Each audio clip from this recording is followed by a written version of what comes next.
Yo, good flow.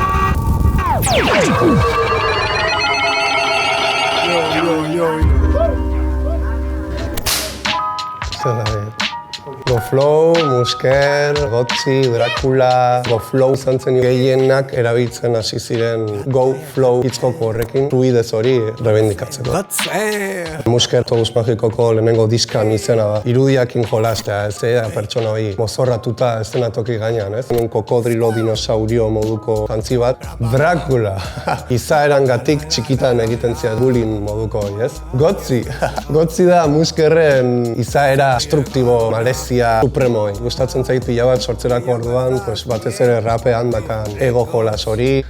Musker eraldoi bat, edifizio guztuak hausten eta izenak azkenean jendeak jarri dizkidalako. Azkenean muda edo izaera da, berdina. Ni bertso eskolatik nator. Hor erakutsi zidaten aberastasuna dakan errimak, bat rekorrido daukan euskal musikak horrekin. Euskal rapa zer da? Euskaldunek egiten duten rapa, euskeraz egiten den rapa, edo euskal instrumentokin egiten den rapa. Euskera maitatzen duen bitartean, niretzako euskal rapa izan daiteke. Neka, hombre, Mosku, bai, Musker horre ondu da Moskuko tititik edaten hasieratik. Amerikanoa, raparen jaundariak esango zen moduan. Jartzunen ere bai dago mugimendu pila bat, provintzia bakoitzan dagoela kriston mugimendua, eta bakoitza bere modura. Eta aberastasunak beti ematen dio indar pila mugimendua.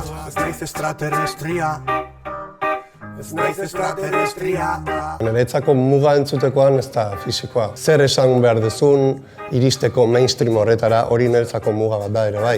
Mugak, adibidez, nire pertsonai desberdin horiekin mugak hausten dituz, ez?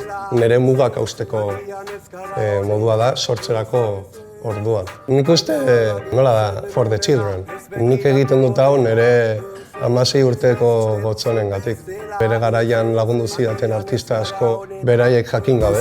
Daukazun guztia eman eta ikusi. Rapa da pixka bat jarrera makarra hori, ez? Beti izan da nire ustez instrumentu bat espresatzeko, zerbait, adierazteko. Batez ere zuri, eta gero beste ere bai. Zapore mikatza nahiko gogorra izan zen niretzako idazteko, zoriontsoa zeanean ez duzain musika ona egiten. Ni friki orgulloso egia esan. Nik uste hori da kuriositatea gehien bat.